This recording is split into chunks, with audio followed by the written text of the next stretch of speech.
Today's topic is on Georges Bataille, a man who didn't write self-help books, but he might as well should have, because the topic that he discussed in detail is called the sovereign man, and it is one of the most important lessons to learn about why some men, the wrong men, usually are attractive to women, and why the good men, the good choices, are not the attractive ones. What he calls the sovereign man is a person who lives with such abundance of spirit that he cannot be reduced to being just a utility or a man for a specific purpose. Battaille's concept about the sovereign man wasn't about a man who just is rich or living in excess, but it was about more of a, instead of abundance of wealth, abundance of time and spirit and mood that conveys that you have enough to give and more than enough to live with. So you could be a bit more carefree with how you carry about yourself, and you don't need to constantly be checking yourself and your vibe and the things that you're doing. Battaille thought that freedom and that surplus of energy, that surplus of mood, is what makes somebody magnetic. And more so women who, with their heightened sense of social cues, are quicker to notice this surplus of mood and energy. Because they have heightened social cues and perceptions, they might be the person that notices these subtle things more than men could. They can sense with their heightened sense of social cues when a man more naturally moves through the world without needing to impress people, but more just expressing himself. And here, what is the bad part about this? A lot of men who radiate this type of energy are not the good guys. They are the bad guys. The men who carry about themselves like this most times are the wrong choices then for women. They might be the reckless ones, the ones with no steady job, the ones who don't plan for next week because they live in fully for today.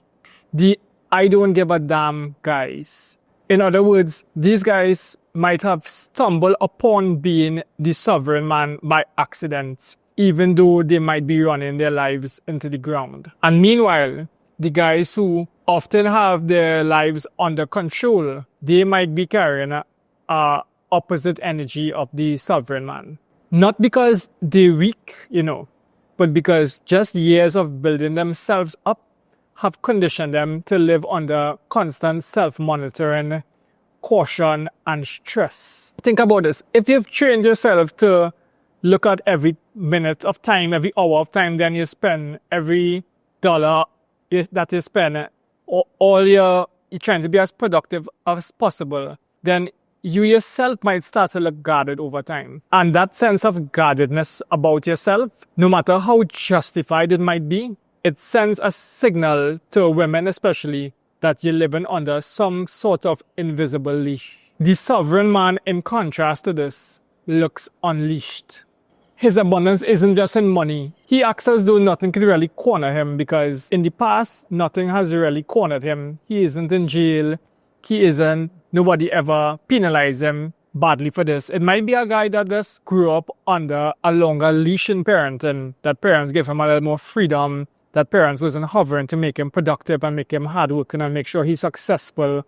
So it could be somebody that grew up bad, that women find attractive. And it could be somebody that don't have half the things in order as the guy that might be a good choice for her. But it's these subtle cues that shows not just abundance in money, but abundance in mood and time and spirit with less stress. Picture this. On one side of a room, there's a guy with a tailored, tapered shirt, clean shaven, well-dressed, a lot of money, a lot of savings in the bank account, good car, great job. And he just casually having a drink, scanning the room, and thinking about how he could go about starting a conversation without looking foolish or wasting his time. And in the other side of the room now, there's a guy with a cheap jacket, used old jacket, having a drink, laughing, spilling his drink, laughing with friends, and he really don't care who observe him or how foolish he looks. His beer is spilling, he's laughing, he's having a good time, and he's just talking to people on a whim, being himself and not caring how others might perceive him or what others might think of him. Just which one of these men and women might be drawn to first. And it's not because women want chaos. It's because they are wired to notice aliveness. And the second guy with the cheap raggedy jacket radiates more that he's living in the surplus of life. He's not negotiating for permission to be here. He's here fully. And now, here's where Bataille's insight on this helps. Sovereignty isn't about pretending that you are carefree, because women could sniff that out really easily. And worse yet, she will begin to test you a lot more to see if she's really right about that you are pretending to be carefree. You might be the most productive man in a circle, but if that productivity is fueled by anxiety, that will be picked up on by women. And anxiety, no matter how dressed up you might make it and you might pretend to be, anxiety will always read to women as a lack. In dating terms, that anxiety might tell the woman, might signal to the woman that you need her to complete yourself. And the carefree man, that lack of anxiety might show her that the picture already completed with him, and she's more than welcome to join if she wants to enjoy the ride. And here's the trap. If you are like disciplined, hardworking, and productive, you might assume that the solution for this is to double down on that and become more hardworking, more disciplined, get more, work harder, be more prepared, and increase your value and your status with maybe signals of status even more.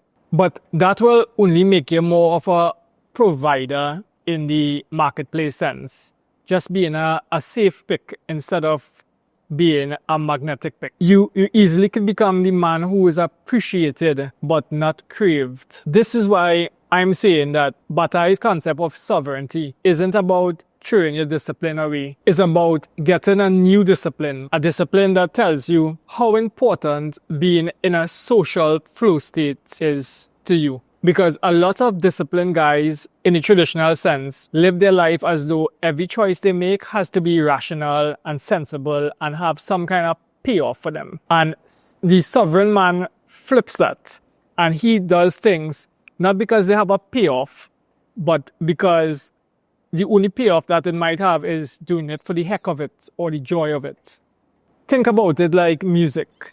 If every note you play in music is about how efficient it is without any pauses, no breaks, then you will still play music, but you wouldn't get somebody to dance or enjoy it. But in music, the sovereign man might add notes that don't need to be there, but makes the music more fun to listen to. Bataille was writing this philosophy in the 1960s France, in a time where people were getting obsessed with productivity, efficiency, and being productive in general. Not unlike what we're going through today in the men's dating sphere. He saw that people were turning themselves into tools, always useful, always helpful, but never truly free. His solution wasn't laziness or recklessness. It was more to reclaim the parts of being a human that don't have any return on investment, but it's just part of being human, and being human sometimes is just living for the experience and living for the moment and not on making the right decision every single time. Ask yourself this: how does this idea that Bataille had about being a sovereign man work out in how you view yourself and yourself in relation to the world and the dating world? If you think in your view of the dating world that women seems to be drawn to men that are not exactly the better men, but are the wrong men, it's not because those men are wrong in a utility point of view. Is that those men might be better in another way that women are looking at them. It's because they might be accidentally embodying a surplus that disciplined men sometimes forget to show in themselves. And here's the key to it though. You could have both. You could be both disciplined and you could embody that carefree spirit and surplus of the sovereign man. You could have your life in order, but still radiate the freedom that guys might accidentally be radiating, but in a way that might be sustainable, balanced, and healthy. And that starts by unleashing the invisible leash, which is getting yourself into a social flow, especially if you're going about socializing and not relying on crutches and indicators of status, or just the mere idea that I have my shit in order, so I should be attractive and women should choose me.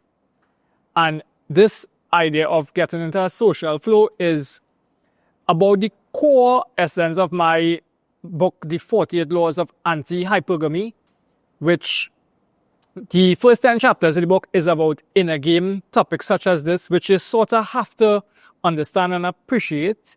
And then the bulk of the book, except for the last 4 chapters, are about simple micro steps and simple ways that you can hack yourself into a social flow, starting from the simplest warm-up exercises to graduating where you're in a full-fledged social flow and you literally cannot be rejected or you cannot take anything personally. After being in that sort of energy, you realize that you really have more power than you possibly could imagine when you slip into that mood. So the last 4 chapters are really tempering that and not becoming a man that abuses that privilege and that insight that he has to do something like becoming like a real kind of guy that uses women, because not because that is wrong for the women alone, but because that might be actually wrong for you more so. And if you find this topic useful, also remember to like it, comment, ask a question, and I'll answer other questions in a subsequent video.